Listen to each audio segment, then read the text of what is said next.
Selamat datang di kanal YouTube Omah Solusi Indonesia Foundation.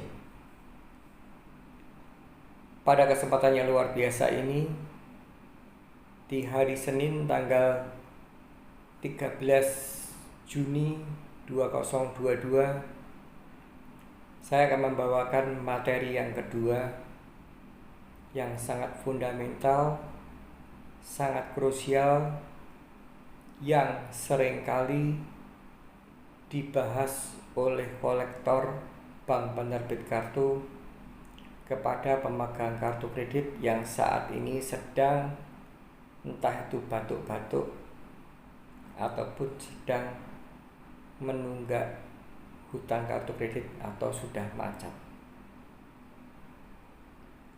Video yang Anda tonton saya berikan judul atau topik mengenal teror kolektor tentang bunga dan denda. Hal yang fundamental atau krusial yang sudah saya bekali pokok bahasan dari kolektor yang pasti itu dibahas. Yang pertama adalah mengenal teror kolektor tentang blacklist SLIK atau dulu disebut SED BI checking, dan itu sudah saya upload videonya di minggu kemarin hari Senin tanggal 6 Juni 2022. Bagi Anda yang belum melihat atau mungkin kelewatan atau mungkin Anda baru mampir di channel saya baru kali ini, himbauan saya Anda melihat agar supaya Anda dapatkan wacana, mendapatkan edukasi, dan ketika kolektor membahas tentang itu Anda tidak bingung, tidak stres atau apalagi depresi.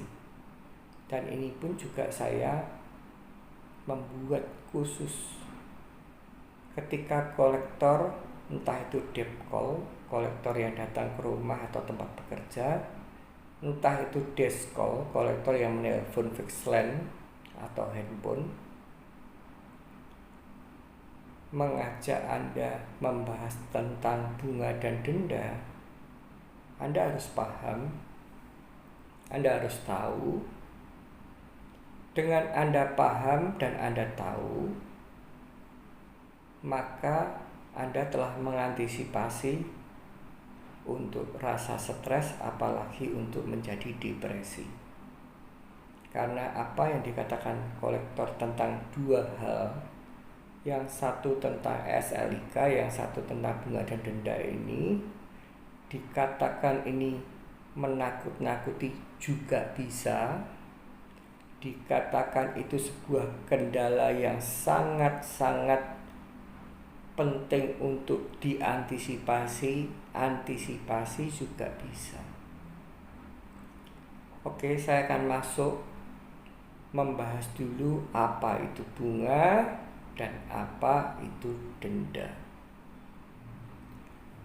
Bunga adalah sejumlah nilai uang yang akan ditambahkan di lembar penagihan bulan berikutnya. Denda adalah sama juga, sejumlah nilai uang yang akan ditambahkan di lembar penagihan di bulan selanjutnya.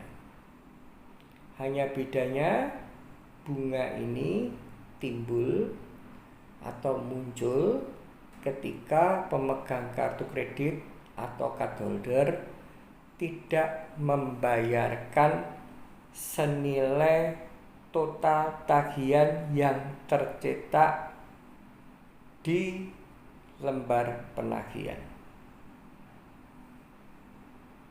Kalau kita ilustrasikan, kalau kita analogkan total tagihannya 10 juta, Anda bayar 9,9 sekalipun Ini saya memberikan edukasi, saya memberikan wacana bagi orang-orang yang tidak paham terhadap aturan main penggunaan kartu kredit yang memang tidak disosialisasikan secara masif. Anda punya anggapan hutang saya 10 juta, kebetulan saat ini saya punya uang 9,9. Kalau saya bayarkan 9,9, hutang saya 10 juta, kan berarti kan hutang saya tinggal 100 ribu. Berarti bunganya kan kecil. Itu salah. Saya sudah ulangi, bunga adalah sejumlah nilai uang yang akan ditambahkan di lembar penagihan bulan berikutnya ketika pemegang kartu kredit tidak membayar senilai penuh tagihan yang tertera. 10 juta ya Anda bayar 10 juta dan itu tidak muncul bunga. Anda bayar 9,9 juta juga tetap muncul bunga dan nilai bunganya sama. Saya untuk menjelaskan supaya ini lebih gamblang, sebelumnya saya harus memberikan dulu asumsi perumpamaan bunganya berapa. Karena masing-masing bank itu punya policy kebijakan yang berbeda dengan bank yang lain terhadap suku bunganya. Yang saya tahu yang paling murah tuh kisaran 3% dan paling mahal kalau nggak salah 4,25. Itu khusus untuk transaksi akibat dari pemegang kartu kredit bertransaksi kepada merchant belanja, tagihan yang muncul akibat belanja.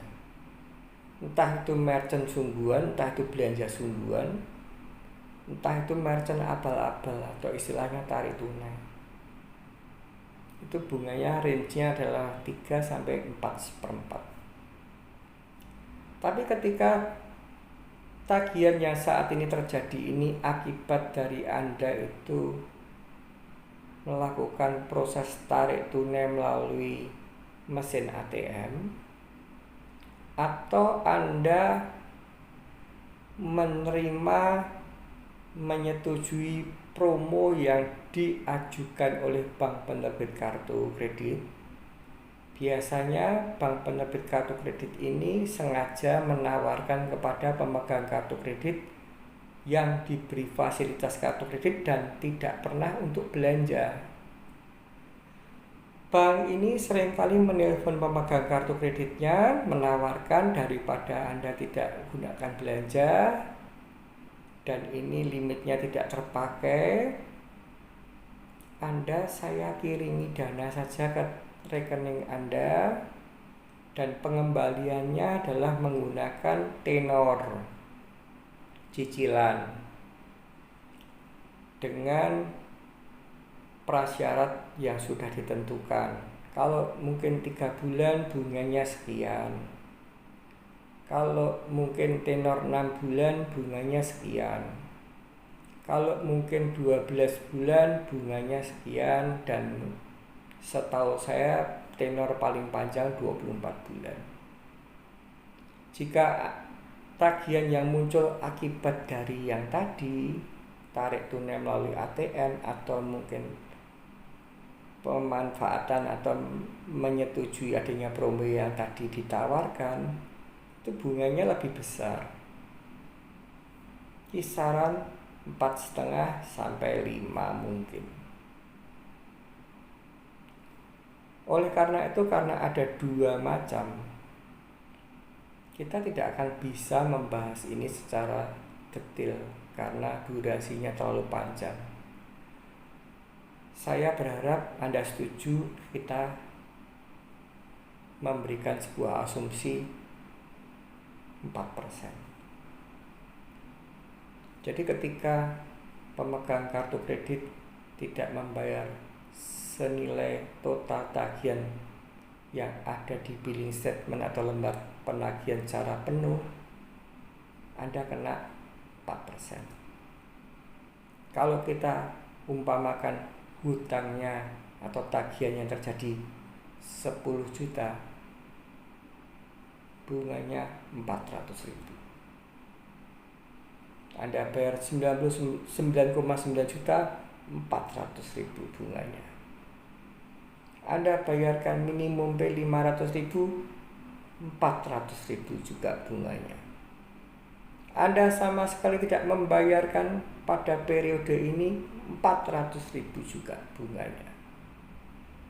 Itulah tentang pokok bahasan bunga. Lalu saya akan menjelaskan tentang denda. Sudah saya katakan, denda adalah sejumlah uang yang akan ditambahkan di lembar penagihan berikutnya akibat dari, kalau bunga kan tadi akibat dari tidak membayar full payment. Kalau denda ini ada dua macam. Sejumlah nilai uang yang akan ditambahkan di lembar penagihan bulan berikutnya akibat. Yang pertama, jika pemegang kartu kredit tidak membayar hutang atau tagihan sesuai dengan tanggal jatuh tempo, terlambat bayar. Balik lagi harus menggunakan asumsi. Umpama lembar penagihan yang Anda miliki periode ini jatuh tempo tanggal 13 Juni 2022. Dan ternyata Anda membayarnya baru keesok hariannya, atau mungkin keesok hariannya lagi, lusanya, atau bahkan lebih dari 3 hari. Di situ di lembar penagihan periode Juli akan muncul biaya atau denda terlambat bayar. Bahasa Inggrisnya adalah biaya late charge payment. Nilainya juga variasi, tergantung dari bank penerbit kartunya, tergantung dari kartu yang Anda pegang, entah itu silver, entah itu gold, entah itu platinum. Range-nya antara 100 sampai dengan 200.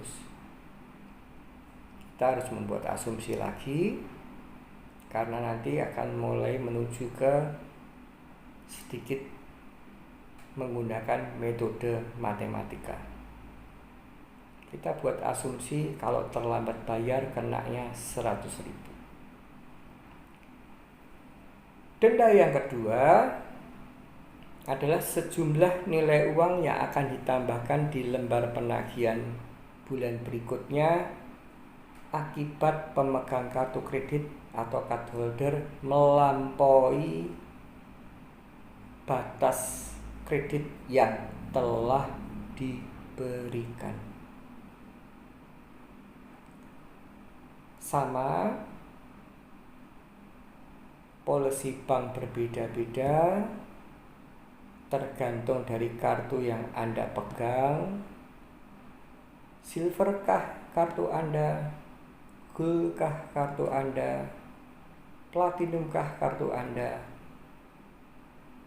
Kita sudah umpamakan ketika pagu kredit kita batas pinjaman 10 juta dan ternyata lembar tagihan yang muncul periode tersebut melebihi dari nilai 10 juta, akan kena biaya atau denda lebih dari limit pinjaman, atau seringkali istilah Inggrisnya over limit fee.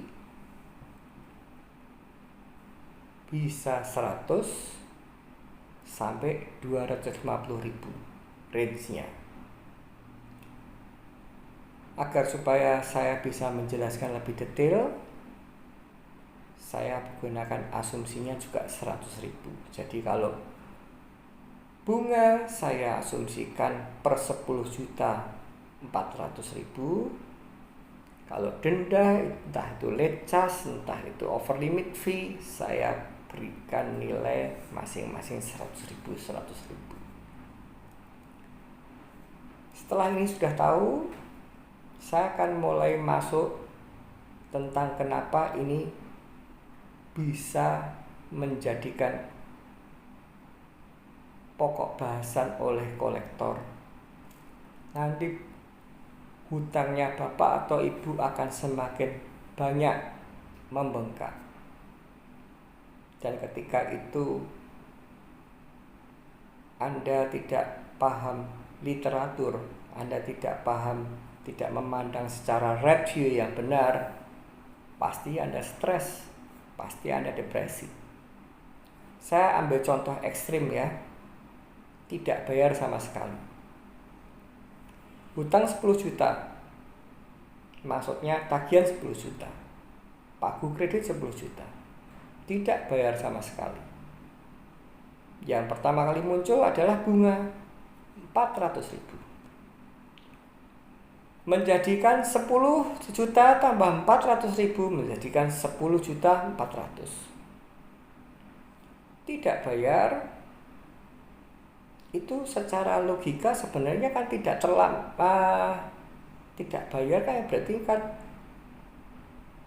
tidak diasumsikan tidak terlambat, tapi kenyataannya dianggap tidak bayar ataupun Anda membayar dengan terlambat itu sama, tetap muncul late charge payment. Tagihan 10, bunga 400, late charge payment 100. Menjadikan hutang Anda 10.500.000. Padahal pagu kredit atau limit yang diberikan 10 juta. Dan saat ini sudah secara matematik 10.500.000. Berarti sudah melampaui limit pinjaman. Sehingga di bulan depan tambah biaya denda melebihi limit pinjaman, over limit fee 100. Menjadi berapa? 10.600.000. Itu periode Juni. Asumsinya tidak bayar sama sekali ya, karena kalau saya mendetailkan ada yang bayar minimum P, nanti durasi video ini jadi panjang sekali, dan itu nanti juga mungkin bisa menjadikan kejenuhan. Bulan Juli sudah saya katakan 10 tambah 400 tambah 200, 10 pokok hutang, 400 bunga, 100 2 macam denda. Tambah lagi plus-plusnya ada. Jika Anda ketika membuat apply kartu kredit mencentang kredit save, berarti ada muncul kredit save. Ketika di lembar penagihan itu ada biaya billing, e-statement, entah itu berapa. Ada lagi biaya materai. Kita umpamakan, kita asumsikan nilainya 50.000. Kan jadinya kan 10.650.000.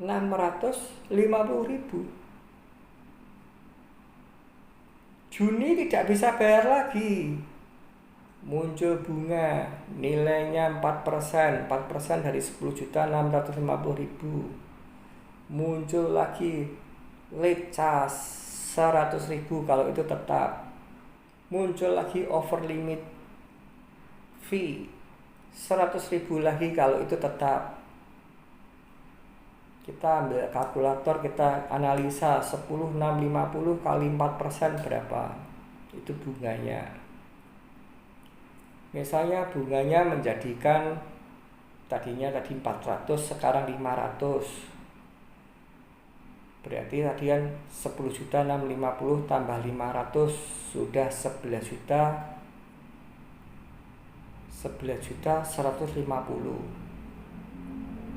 tambah 100.000 terlambat bayar tambah 100.000 over limit lagi, tadi menjadi 11.150 tambah 200 menjadikan 11.350.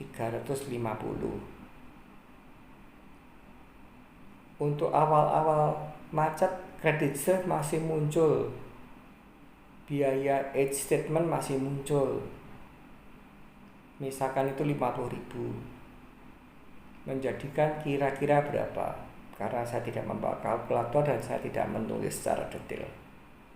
Umpama di Juli menjadi 11.800, Agustus juga demikian, kan membengkak terus, Anda kan jadi takut. Inilah antipati, inilah cara akan saya jabarkan review yang benar, sehingga Anda jangan termakan oleh ketakutan yang luar biasa, dan ini membuat Anda depresi atau bahkan Anda merasa ini harus segera diselesaikan dengan cara apapun, gali lubang tutup lubang, atau bahkan melakukan tindakan yang salah. Anda salah langkah. Kalau memang kondisi finansial Anda sedang tidak baik, buruk, bunga dan denda jangan Anda pikirkan punyeng-punyeng. Jangan Anda ketakutan terhadap kata bunga dan denda. Saya sudah katakan semuanya adalah review, cara pandang. Kalau memang itu sedang terjadi, ya sudah, biarin aja. Dari 10 juta, bulan depan 11 juta, bulan depan 12 juta, bulan berikutnya 13 juta, bulan berikutnya 14 juta sampai 18 juta, tidak usah dipikir. Karena saya sudah mengatakan tentang SLIK bahwa ketika Anda macet belum 180 hari ke atas, itu artinya ibarat Anda ini belum expired date. Dan untuk bisa menggamblangkan, untuk bisa memberi pencerahan, untuk bisa memberikan sugesti agar supaya Anda tidak takut terhadap bunga dan denda yang saat ini sedang terjadi, saya akan memberikan analog yang sangat detail, tapi ini bukan untuk promo produk. Saya bukan endorse, saya bukan mempromosikan produk ini. Ini hanya seperti analog. Di tangan saya ini ada 2 produk. Sekali lagi, saya tidak mempromokan 2 produk ini, tapi ini analog yang paling tepat yang bisa membuat Anda tidak galau. 1 air mineral dan 1 adalah mie instan. Ketika Anda ini masih menunggak awal dan belum lebih dari 180 hari, itu artinya Anda masih produk yang belum expired date, belum kadaluarsa, belum macet. Aqua, kita lihat. Semoga ini kentara ya. Ini ada expired date-nya. Moga-moga ini kelihatan ya. Expired date-nya adalah 27 April 2024. Ini untuk air mineralnya. Untuk mie instannya,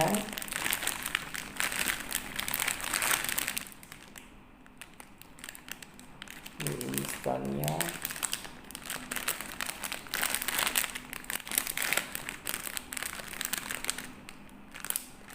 8 bulan 11 22.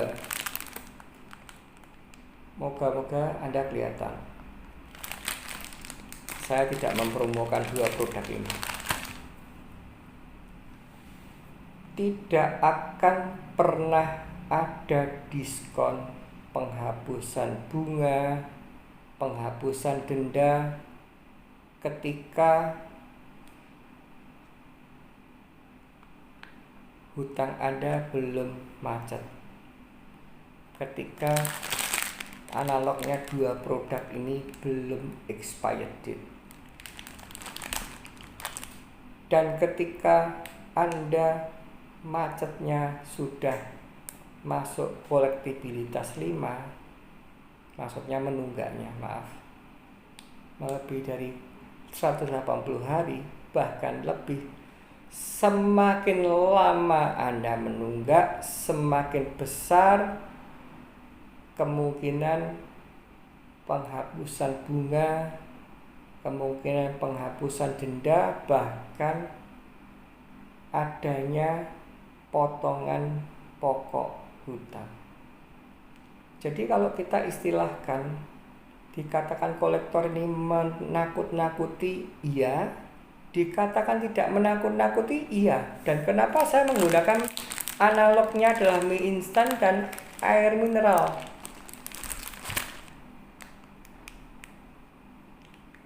Air mineral ini kalau mungkin kita beli di warung,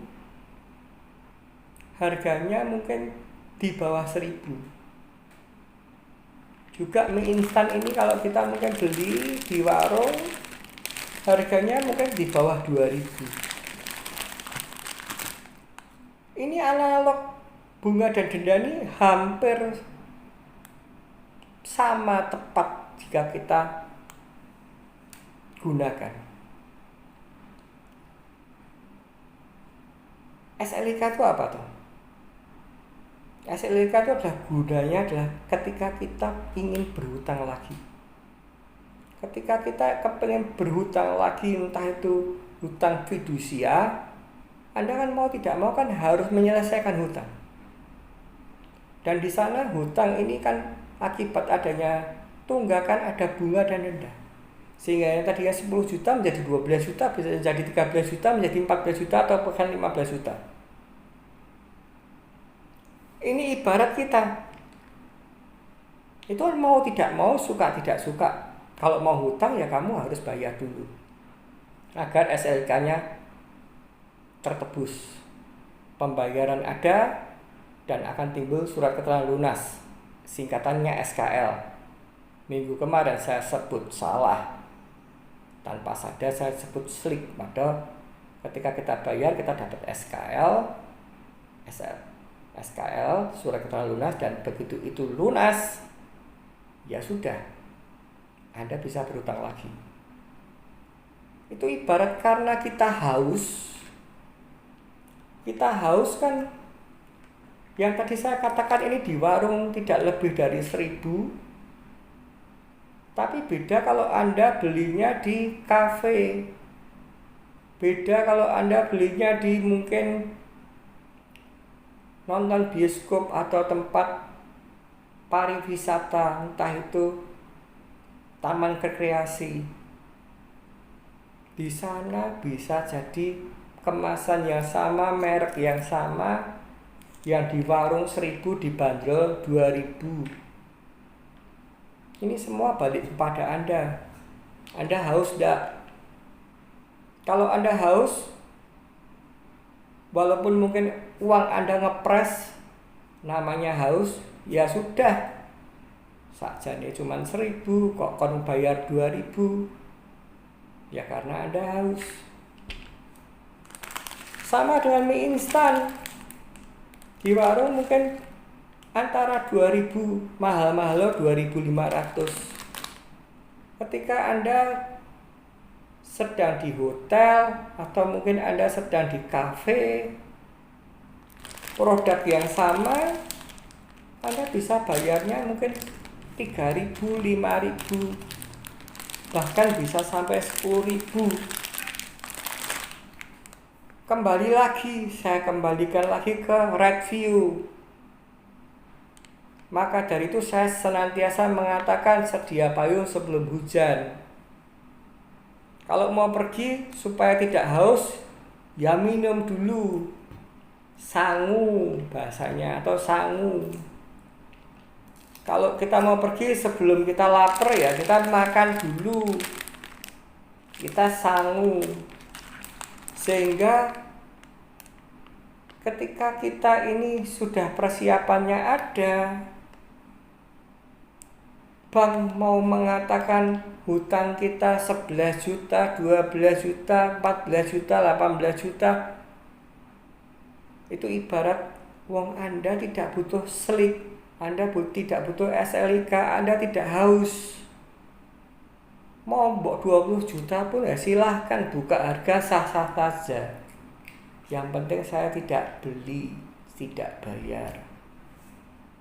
Mau buka selama Anda tidak lapar, ini mau dijual 5.000, ini mau dijual 10.000, mau dijual 15.000, ya monggo saja. Apa jadinya? Kalau Anda tidak haus, tidak lapar, Anda sudah punya bekal. Kalau aqua atau air mineral atau mie instan, Indomie ini, yang butuh masih banyak. Kita tidak beli, mungkin ada tetangga kita atau orang yang lapar lainnya yang tidak bawa sangu, tidak bawa bekal, tidak ada persiapan, bisa beli. Sehingga bank masih bisa untung. Nah, tapi kalau nama baik kita, siapa sih mau beli mahal kecuali kita sendiri? Etikat kita untuk mau membayar atas nama etikat. Dan apa yang terjadi kalau kita ini ditawari 11 juta lah, kalau kita umpamanya pokok pinjamannya 10 juta, 12 juta, 15 juta, kita tidak mau bayar.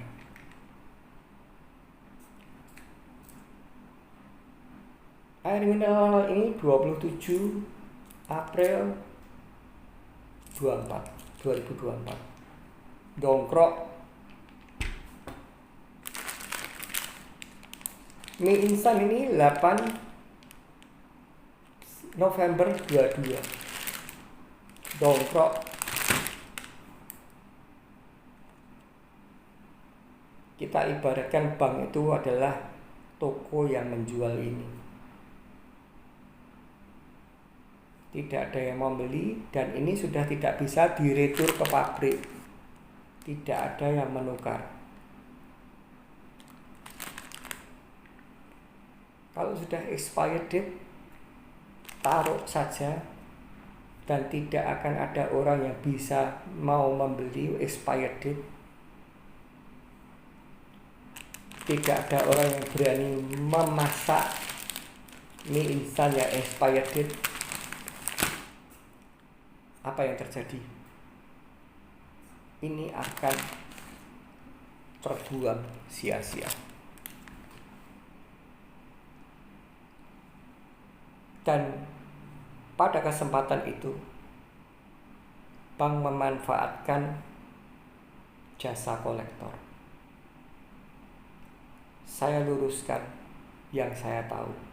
Jangan punya persepsi bahwa menggunakan jasa kolektor itu bank keluar biaya untuk membiayai kolektor.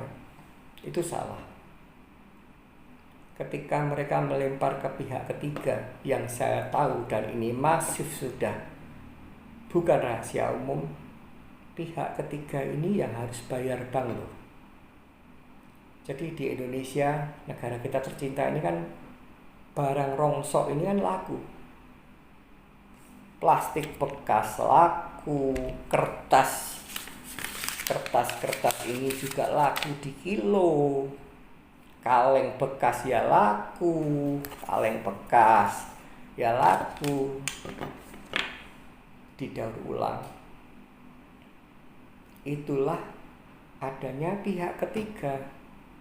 Jadi kalau kita ini sedang macet, jangan punya anggapan kita ini merugikan bank. 100% tidak. Mereka merongsok mie ini,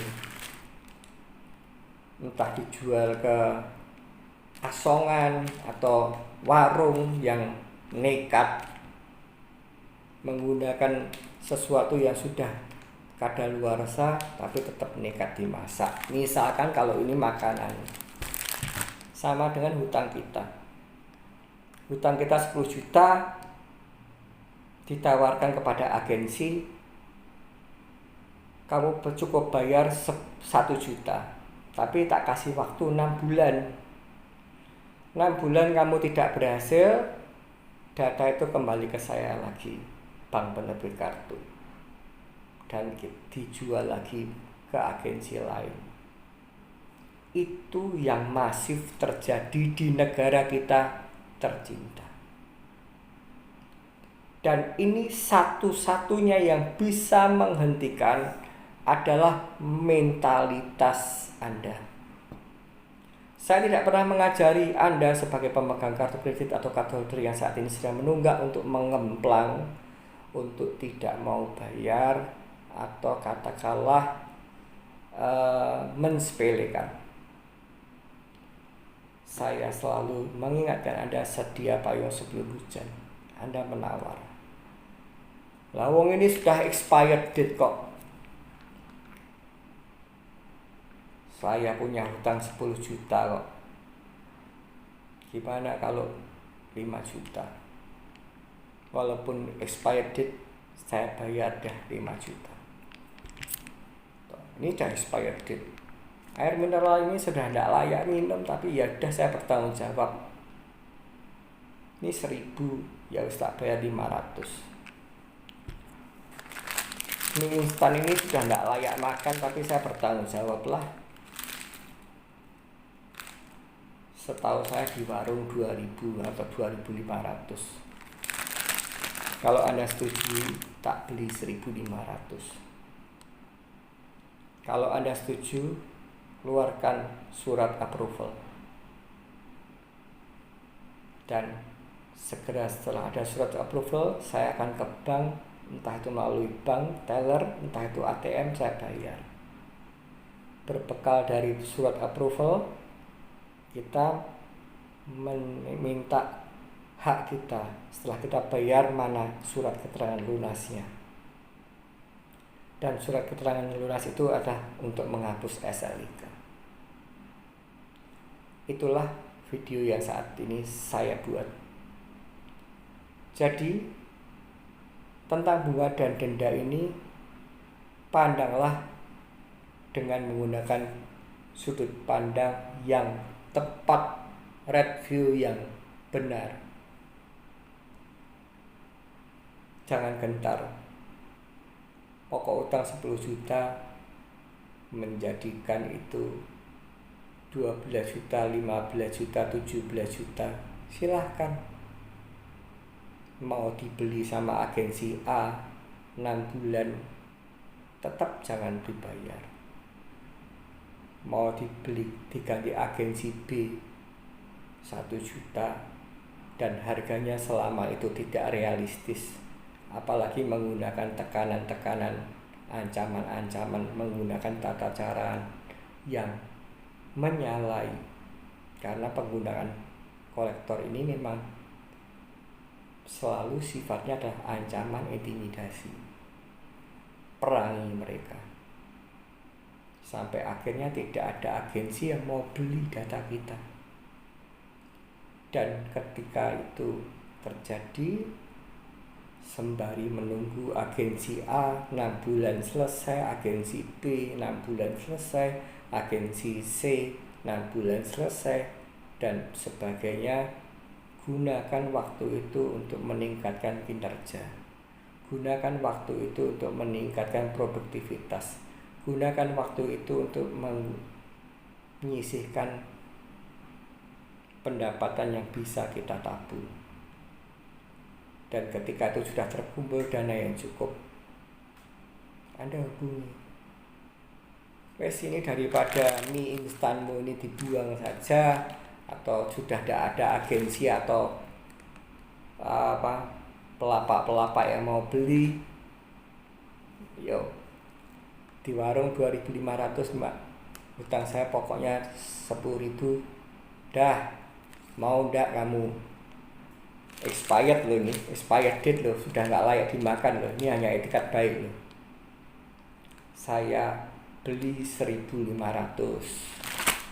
mau ya yo, tidak mau ya tidak apa-apa. Wes, ini daripada kamu buang cuma-cuma, pemulung juga sudah tidak mau mulung, warung makan atau yang langsung ngolah juga tidak mau menggunakan. Pokok utang saya 10 juta. Kita umpamakan Aqua ini 1.000, saya bayar 400, 500, pol-polnya 600. Kalau mau, ini etikat baik saya, keluarkan approval, persetujuan, penghapusan bunga, penghapusan denda, pengurangan pokok hutang, saya bayar. Dan ketika itu terjadi, ketika Anda telah bayar, ketika Anda pegang surat approval, ketika Anda bayar, maka akan terbit surat keterangan lunas, disingkat SKL, dan Anda sudah happy, sudah tidak gundah gulana, tidak perlu keluar uang lebih dari 10 juta. Jadi ini juga saya tekankan pada Anda sekalian yang saat ini sudah macet. Jangan macet sebentar. Macet sisan macet yang rodok lama. Karena analognya jelas. Kalau dengan 6 juta saja bisa beres, kalau dengan 7 juta saja bisa beres, kalau dengan 8 juta saja bisa beres, maksimum hutang kita pada 10 juta bisa beres dengan 8 juta, misalkan ini paling mahal. Kenapa kok Anda harus keluar uang 11 juta? Kenapa kok Anda harus keluar uang 12 juta? Kenapa Anda harus keluar uang 10 juta? Karena satu lagi, ini adalah pure business, take and give. Ada kalkulasi. Karena bank memanfaatkan menjual data ke agensi itu, dia sudah dapat value untung. Jadi reformasilah mentalitas Anda. Menggunakan jasa kolektor itu adalah salah satu upaya bank untuk mendapatkan uang, pengembalian return. Dan balik lagi, tidak perlu gentar dengan kolektor, baik itu debt call, baik itu diskon. Menagih dengan sopan sesuai dengan tata cara yang telah diatur di Surat Edaran Bank Indonesia nomor 14/2017 di ASP, kita layani dengan sukacita. Mereka mencak-mencak keluar dari jalur melanggar prosedur penagihan yang telah diatur di Surat Edaran Bank Indonesia tersebut, lawan habis-habisan. Karena posisi kita adalah memang realitanya itu sudah dilindungi. Semoga video ini bermanfaat, semoga Anda sudah bisa mengerti penjelasan saya, ilustrasi saya, analog saya. Bunga dan denda itu dikatakan menyeramkan, dikatakan tidak menyeramkan. Kalau Anda tidak antisipasi, Anda tidak makan dulu, Anda tidak bekal dulu, dan Anda lapar, Anda butuh pinjaman, ya sudah, selesai Anda.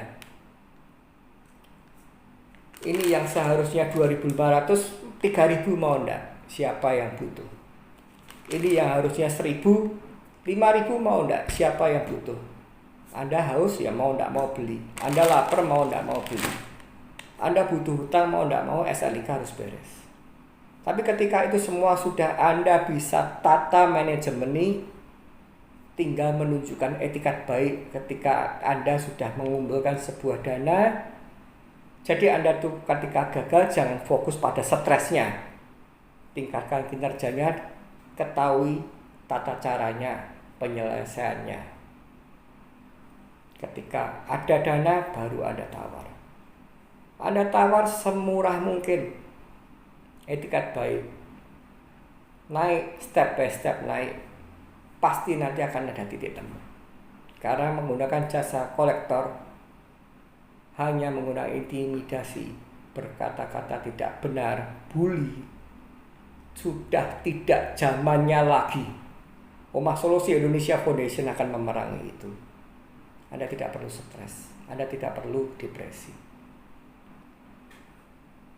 Jangan menyerah, tetap semangat, dan ingat, badai pasti berlalu.